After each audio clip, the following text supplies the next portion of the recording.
Sí, lo que le hace falta a esta ley, lo que le hace falta son límites y candados. Es una ley de estas que construyen el país a retazos. Es una ley de inversión y no le orienta hacia crecer en cuanto al mercado. Nuestro mercado ecuatoriano es pequeño y por lo mismo, por más leyes buenas que tengamos, es difícil que vengan inversionistas que no puedan encontrar un mercado grande. Es ahí donde esta ley quizás debería ser enfocada a temas logísticos, que es donde podemos encontrar el gran mercado de la región. En el uso de la palabra, el asambleísta John Vinuesa. No intervine antes porque quería explicar, me parece importante hablar lo que voy a decir en esta ley. Básicamente voy a dar los criterios porque como es una ley, como las que ha enviado el gobierno, bastante extensa y que toca tantos temas, es difícil entenderla completamente. Así es que haré el esfuerzo de ser lo más didáctico posible para que se entiendan esos pequeños detallecitos donde se esconde a veces el diablo y a veces los ángeles. Entonces, por eso no intervine antes y por eso quiero decirle, madre querida, la OEI ya fue aprobada. Hay una cosa que llama la atención en las leyes y es que los nombres no siempre corresponden a lo que está dentro, ¿no? ¿Es una ley de inversiones del privado o es una desinversión del Estado? Se habla de delegaciones, pero no usemos eufemismos. Es la entrega de la administración de los bienes públicos, servicios y activos al manejo del privado durante más o menos 40 años. Y tal como está la ley, aun cuando parezca exagerado, se puede mandar a manos del privado el Colegio Mejía, la Universidad Central, el mismo Palacio de Carondelet, cualquier cosa, tal como está la ley. Por lo tanto, les sugiero que lo revisen. Sí, lo que le hace falta a esta ley, lo que le hace falta son límites y candados, algunos de los cuales se han puesto en la comisión, pero creo que faltan muchos más. Es importante estos límites y candados porque mañana el gobierno ya no va a ser este gobierno, va a ser otro y ahí no les gustará que esa ley esté sin límites ni candados. Esta ley da facilidades a los inversionistas, permiten entregar activos y servicios del Estado por delegación e inclusive mejora la transformación digital, me suena bien, pero esta ley es una ley de estas que construyen el país a retazos. No le encuentro dentro de un gran plan. Me parece que, por ejemplo, no trabaja sobre los mercados. Es una ley de inversión y no le orienta hacia crecer en cuanto al mercado. Nuestro mercado ecuatoriano es pequeño y por lo mismo, por más leyes buenas que tengamos, es difícil que vengan inversionistas que no puedan encontrar un mercado grande. Es ahí donde esta ley quizás debería ser enfocada a temas logísticos, que es donde podemos encontrar el gran mercado de la región. El artículo 5 habla de tiempos largos. El artículo 5, voy a darles los artículos y ustedes revísenlo si lo consideran. 30 o 40 años a cualquier tipo de delegación, o sea, un hospital, la administración de un hospital, de un colegio, de una universidad, está condenada ya a 40 años con una persona jurídica que podría hacer las cosas bien o podría hacer las cosas mal. Creo que es necesario diferenciar el tipo de inversión y los tiempos de inversión por el tipo de activo o de servicio que se va a entregar. Evidentemente, no es lo mismo una carretera que un hospital, pues entonces pongamos esas divisiones. El artículo 7, atentos, genera excepciones a todo. Decía yo en la comisión, con este artículo, ¿para qué hicieron el resto de la ley? Si es de excepciones a todo. El presidente en los temas estratégicos o quienes dirigen los GATS pueden dar las delegaciones por excepción. ¿Qué es esa excepción? No está señalada, no está puesta ningún tipo de reglas. Algo se mejoró en la redacción dentro del primer informe, pero la verdad es que sigue siendo muy preocupante el artículo 7. Respecto al artículo, voy a ir un rato, saltarme al 83, que es el lugar donde se habla de las zonas francas. Esta parte de la ley es muy interesante como concepto. Sin embargo, me parece que la redacción, como se lo presentó, es tímida, es un híbrido tímido y confuso.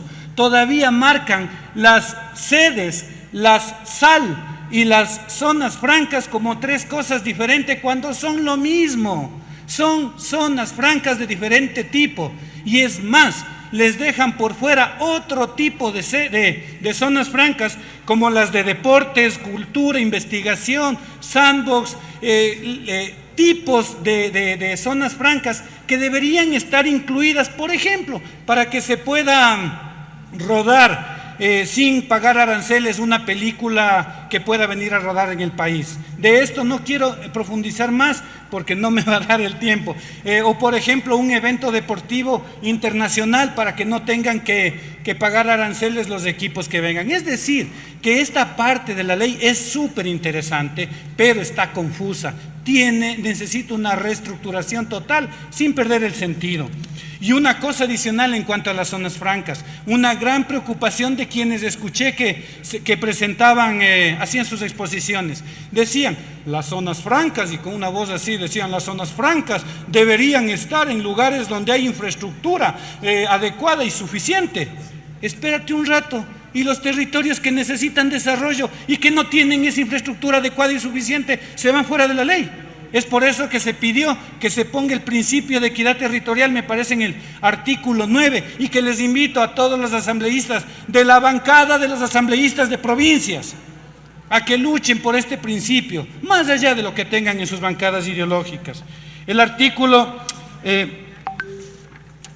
respecto a todo este sistema de delegaciones, existe una organización de un comité, el Comité de Alianzas Público-Privadas y Delegaciones. Este comité está conformado por 4 ministros, el director del comité y el ministro de Productividad, de Finanzas y de Obras Públicas y Transporte.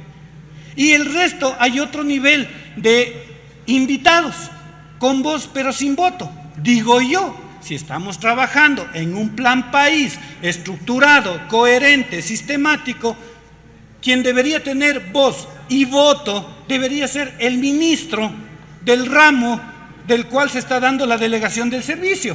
Por lo tanto, debería haber una nueva categoría que se llamen los miembros ocasionales de acuerdo al tema. Cosas simples que no le rompen a la ley, pero que sí le mejoran y permiten que sea sustanciosa y equilibrada además.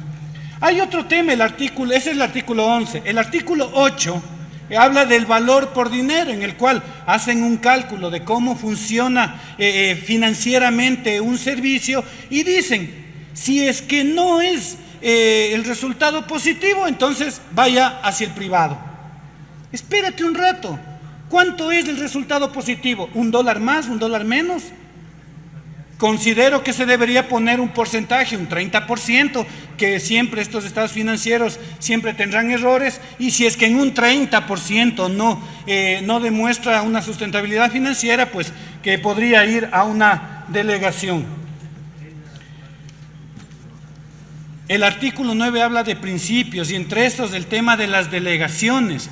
Las delegaciones están pensadas en que las manejen, por un lado, el gobierno central, y por el otro lado los GATS, y no hay una conexión de servicios que están en un territorio para que sean escuchadas las personas del territorio, los miembros de las instituciones que van a ser delegadas dentro de este Comité Nacional. Y cuando hay una delegación desde lo local, no se conecta de ninguna manera con las políticas nacionales. Sí, o sea, hay un divorcio, como siempre ha habido, entre lo nacional y lo local. Y hay una cosa importantísima en esta ley, que hay que prestarle atención. Quien administra desde el Estado, los funcionarios que están en esa institución, no tienen ni voz ni voto para pensar si es que estas delegaciones se pueden o no se pueden hacer. Tienen que agachar la cabeza y lo que diga el gobierno. El artículo 17 habla de las funciones de la Secretaría Técnica. Me parece que es importante que se incluya la licitud de fondos en el exterior, debidamente reglamentado. Artículo 20, sí, que se midan los servicios, porque es una entrega, si es que pasa la ley, a 40 años. Sí, entonces que se mida con estándares nacionales el nivel de servicio.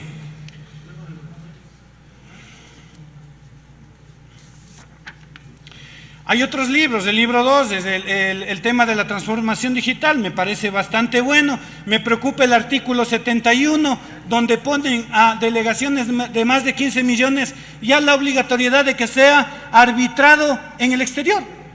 Ya perdimos cualquier tipo de soberanía. Tiene un minuto, señor asambleísta. Gracias, señora presidenta. Cualquier tipo de soberanía.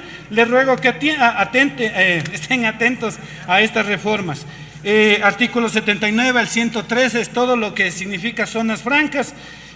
Aquí hay un artículo, el artículo 119, que elimina la contribución a la ciencia y la tecnología por parte de las empresas de telecomunicaciones. Otra vez, yo no sé qué capacidad para colitar a las empresas de telecomunicaciones. Atentos al artículo 119 y al artículo 120, que genera redes comunitarias, que debería estar conectado con la ley anterior, en donde se les bajó el 50% de un pago que tenían las telecomunicaciones para que hagan obras en la parte rural. Y el artículo 122, que hablaban de las tierras de las camaroneras. Con esto termino, señora presidenta, aunque hay mucho más por decir.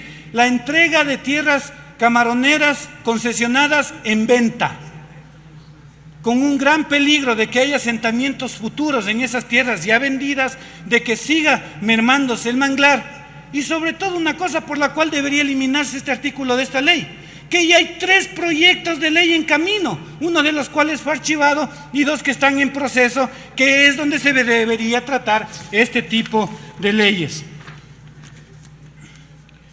Me parece que el tema del mercado extrabursátil es un tema interesante, yo creo que debería ser apoyado. Básicamente rompe un monopolio. Esto estamos hablando del artículo 153, les invito a que lo revisen. Artículo 213, por suerte fue eliminado el tema de la Contraloría.